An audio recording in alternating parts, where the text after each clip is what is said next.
حضرت بابا فرید گنج شکر رحمۃ اللہ تعالیٰ علیہ۔ بابا فرید مرید ہونے کے لیے آپ نا پہلے خواجہ غریب نواز رضی اللہ تعالیٰ عنہ کے پاس آئے تھے مرید ہونے کے لیے، بابا فرید رحمۃ اللہ تعالیٰ علیہ۔ تو خواجہ صاحب کے پاس آئے نا، آپ اس وقت جوان تھے۔ خواجہ غریب نواز رضی اللہ تعالیٰ عنہ آپ ایک سوکھے درخت کے شاخ سے نا ٹیک لگا کے آپ بیٹھے تھے۔ تو بابا فرید کہتے ہیں نا، میں جب پہنچا، خود ہی فرماتے بابا فرید رحمۃ اللہ تعالیٰ علیہ، کہتے ہیں کہ میں نا جب مرید ہونے کے لیے خواجہ صاحب کے پاس پہنچا، معین الدین اجمیری رضی اللہ تعالیٰ عنہ کے پاس پہنچا، میری جوانی کی عمر تھی، تو جب میں پہنچا تو نا حضرت نا ایک سوکھے درخت کے ٹہنی سے نا آپ ایسے ٹیک لگا کے بیٹھے تھے۔ تو دل میں وسوسہ آیا، دل میں وسوسہ آیا۔ یہاں ایک بات یاد رکھیں کہ ہمارے بزرگوں نے فرمایا ہے نا کہ اللہ والوں کے پاس جاؤ تو دل کو سنبھال کے جانا، کیونکہ یہ دلوں کے جاسوس ہوتے ہیں۔ تم جو سوچتے ہو وہ اللہ والے پڑھ لیتے تمہارے دلوں کو، اللہ نے وہ قوت دی ہے ان کو، وہ دی ہے اللہ نے ان کو۔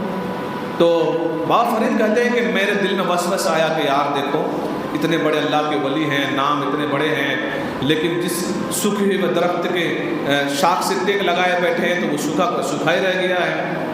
جب وسوسہ آیا تو بابا فرید کہتے ہیں کہ حضرت نے نا میرے وسوسے کو پکڑ لیا، میرے وسوسے کو پکڑ لیا حضرت نے، اور پلٹ کے نا وہ جو سوکھی ہوئی ٹہنی کی ٹیک لگا کے خواجہ صاحب بیٹھے تھے، پلٹ کے دیکھا نا تو فوراً سر سبز شاداب ہو گئے، ٹہنیاں نکل آئی، پھل نکل آئے، پھول نکل آئے۔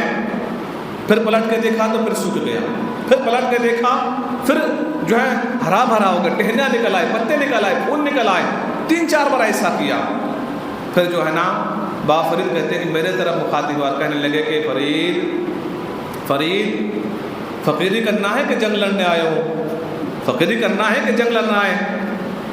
یار اللہ چاہ رہا ہے کہ وہ سوکھا کا سوکھا رہے، تم چاہ رہے ہو ہرا ہو جائے، رب کی مرضی ہے سوکھا رہے، تم چاہتے ہو کہ ہرا بھرا ہو جائے۔ تو خواجہ غریب نواز رضی اللہ تعالیٰ عنہ کے بارگاہ میں بابا فرید کہتے ہیں کہ میں معافی مانگا، پھر حضرت سے میں نے کہا کہ حضرت مجھے آپ سے نا مرید ہونا ہے۔ تو حضرت نے نا تھوڑی دیر اپنا سر کو نیچے کیا، مراقبہ کیا، اور فرمایا کہ فرید تمہارا حصہ میرے پاس نہیں ہے، تم جو ہے نا قطب الدین بختیار کاکی کے پاس چلے جاؤ، دہلی وہاں چلے جاؤ، قطب الدین کے پاس تمہارا حصہ وہاں پر ہے۔ تو بابا فرید کہتے ہیں کہ میں اس وقت جوان تھا، میں بابا فرید کو ملا نہیں تھا، بابا فرید کہتے ہیں میں قطب الدین بختیار کاکی کو ملا نہیں تھا، میں بھی جوان تھا، میں نا سفر کرتے کرتے دلی پہنچا، مجھے پتہ نہیں تھا کہ قطب الدین بختیار کاکی کہاں رہتے ہیں، دیکھا بھی نہیں تھا کبھی۔ تو میں نا لوگوں سے پوچھا کہ یہاں قطب صاحب کو رہتے ہیں، قطب الدین بختیار کاکی کو رہتے ہیں؟ تو لوگوں نے کہا کہ اس وقت نا حضرت بھی جوان تھے، قطب الدین بختیار کاکی جوان تھے، تو بچے کھیل رہے تھے، اس وقت قطب الدین بختیار کاکی رحمۃ اللہ تعالیٰ علیہ بیٹھ کے نا بچوں کے کھیل دیکھ رہے تھے، جوان تھے۔ بابا فرید کہتے ہیں کہ میں نے لوگوں سے پوچھا کہ یہاں قطب صاحب کو رہتے ہیں؟ تو لوگوں نے کہا کہ وہ وہاں بیٹھے نا، جو بچے کھیل رہے ہیں نا، وہ جو بچوں کے کھیل دیکھ رہے ہیں نا، وہ قطب صاحب ہیں، وہ قطب الدین بختیار کاکی ہیں۔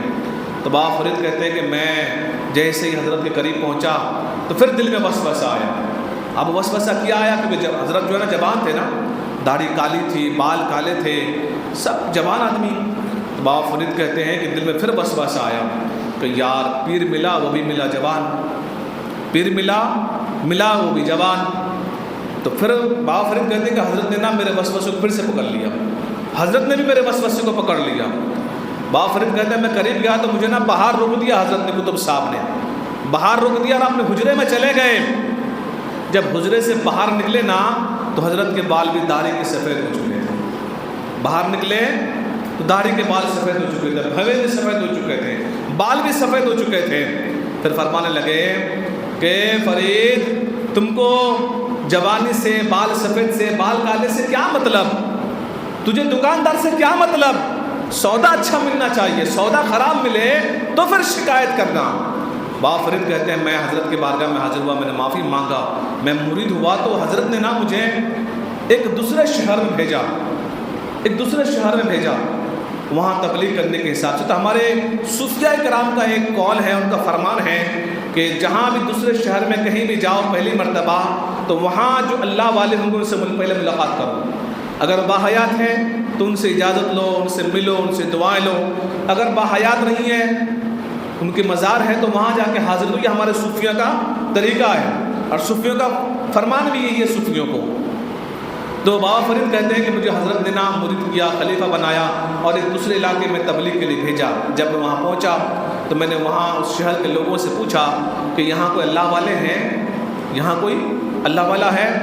تو لوگوں نے کہا کہ یہاں تو کوئی اللہ والے نہیں ہے، کوئی مزار تو نہیں ہے. ہاں البتہ فلاں پہاڑی کی چوٹی پہ اوپر ایک اللہ والے ہیں جو دن و رات اللہ کی یاد میں مصروف رہتے، وہ نیچے نہیں اترتے. بابا فرید کہتے ہیں بڑا کٹھن راستہ تھا، پتھریلے راستے تھے، نوکیلے راستے تھے، جھاری دار راستے تھے، بڑا سخت راستہ تھا. لیکن میں چونکہ مجھے ملنا تھا اللہ والے سے، میں سفر کرتے کرتے کرتے کرتے جو ہے نا وہ پہاڑ کی چوٹی پر پہنچا. جب اس پہاڑ کی چوٹی پر پہنچا تو وہ حضرت جو نا غار کے اندر رہتے تھے. جب میں پہنچا تو کیا دیکھتا ہوں کہ غار کے باہر ایک ٹانگ کٹی پڑی ہے، ایک ٹانگ کٹی پڑی ہے، سوکھ گیا، بالکل سوکھ گیا، اس میں گوشت اور گوشت نہیں ہے، سوکھ گیا. بابا فرید کہتے ہیں کہ میں اندر گیا، غار کے اندر، میں نے حضرت سے ملاقات کی، سلام کیا، ان سے جو اجازت دینا تھا میں نے لیا، دعائیں لی. اور پھر میں جب چلنے لگا نا تو سنت طریقہ یہی ہے کہ جب کوئی مہمان آیا اور جانے لگے تو ان کو دروازے تک چھوڑنے جاؤ، یہ سنت طریقہ ہے. تو وہ بزرگ نا بابا فرید کہتے ہیں کہ میں جب چلنے کے لیے نکلا تو وہ بزرگ مجھے چھوڑنے کے لیے کھڑے ہوئے دروازے تک. جب وہ کھڑے ہوئے تو میں کیا دیکھتا ہوں کہ وہ حضرت کی بھی دائیں ٹانگ کوئی نہیں، ان کی بھی دائیں ٹانگ کوئی نہیں. تو دل میں خیال آیا کہ یار ایک ٹانگ باہر کٹی پڑی ہے، حضرت کی بھی کوئی ٹانگ نہیں، کوئی ایک ہی معاملہ تو نہیں ہے، کوئی ایک ہی معاملہ تو نہیں ہے. تو بابا فرید کہتے ہیں کہ میں نے نا ادبن ڈرتے ڈرتے حضرت سے پوچھا کہ حضرت ایک ٹانگ باہر کٹی پڑی ہے، آپ کی بھی ایک ٹانگ کوئی نہیں، معاملہ کیا ہے؟ بابا فرید کہتے ہیں کہ انہیں حضرت رو پڑے اور کہنے لگے کہ بابا فرید میں رب کے قرب پانے کے لیے، اللہ کا قرب پانے کے لیے میں یہاں نا عبادت کر رہا تھا، اللہ کو راضی کرنے کے لیے، اللہ کو قرب پانے کے لیے میں مجاہدہ کر رہا تھا، عبادت کر رہا تھا. تو چیک ہوتا ہے نا ٹیسٹ ہوتا ہے، امتحان ہوتا ہے، ویسے قرب نہیں مل جاتا ہے، امتحان ہوتا ہے. وہ کہتا ہے، وہ بزرگ کہتے ہیں کہ بابا فرید میرا بھی امتحان کا وقت آ گیا، میرا بھی ٹیسٹ کا وقت آ گیا.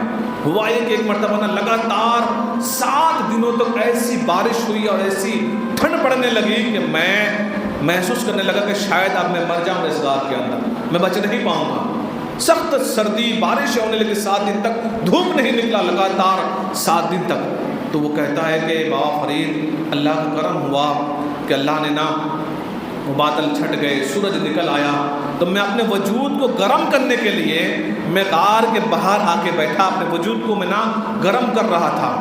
شہوت غلبہ طاری ہوا، ٹیسٹ شروع ہوا، میرا امتحان شروع ہوا، میرا ایگزام شروع ہوا، میرا ٹیسٹ شروع ہوا.